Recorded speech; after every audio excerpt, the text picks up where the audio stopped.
बरंच से फटो उठाऊँ भिडियोग्राफी करके सोशल मीडिया रे अपलोड कर से लोक को आंबुलेंस को आसी नवाई नाटकीय ढंगरे सड़क सुरक्षा सचेतनता कराइले छात्र छात्री आरटीओ नियम गुड़िक जनसाधारण मानकु अवगत कराइबा सह गुलाप देई बाइक आरोही तथा पथचारी मानकु सड़क दुर्घटना उपरे सचेतनता कराइथिली।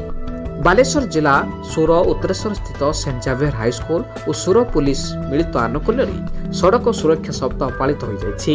एही अवसर में प्रथमे सेंट जावियर हाईस्कूल समस्त शिक्षक शिक्षयित्री छात्र छात्री समेत सुर पुलिस कर्मचारी माने एक शोभायात्रा बाहरी अनंतपुर पर्यंत जाइथिले। ए शोभायात्रा कुनी कुनी छात्र छात्री माने नाटकीय अभिनय करी आरटीओ नियम गुड़िक जनसाधारण मानकु अवगत कराइबा सह बाइक और मोटर जान आरोही तथा पथचारी मानकु सड़क दुर्घटना उपरे नाटकीय ढंगरे सचेतनता कराइथिले।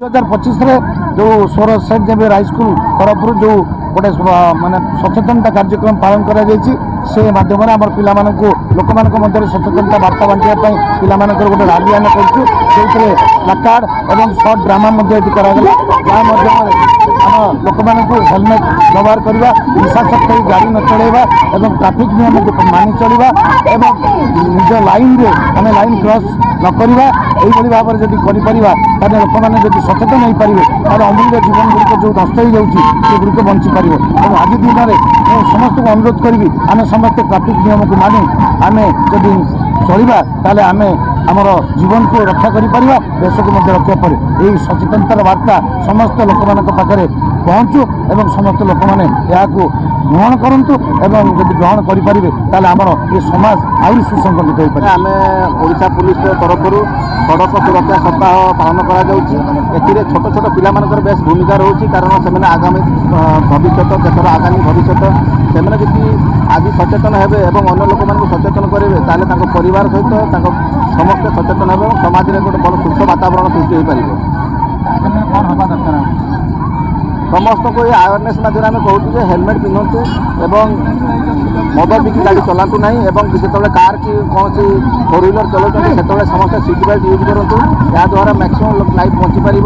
एवं आप गोटे स्टाटिस्टिक्स कहूँ आम इंडिया रे टेररिज्म जी लोक न मरुँच ताठू अधिक लोक केवल सड़क दुर्घटना जो मरुँच से आम माननीय सुप्रीमकोर्ट एक मॉनिटरिंग कमिटी गठन कर जो सड़क दुर्घटना होती विधिवत भाव में गोटे कमिटी द्वारा मॉनिटरिंग करा खैरा पीएस तरफ आमर एनसीसी यूनिट एक सड़क सुरक्षा सप्ताह पालन करुचु।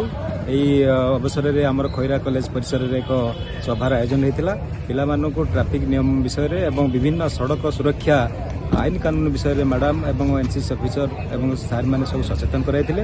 यापर एक विराट शोभायात्रा जनसाधारण मानकु सचेतन करने समग्र खैरा बजार परिक्रमा करा जायथिला एवं सड़क सुरक्षा संपर्कित विभिन्न स्लोगान मान दि जायथिला।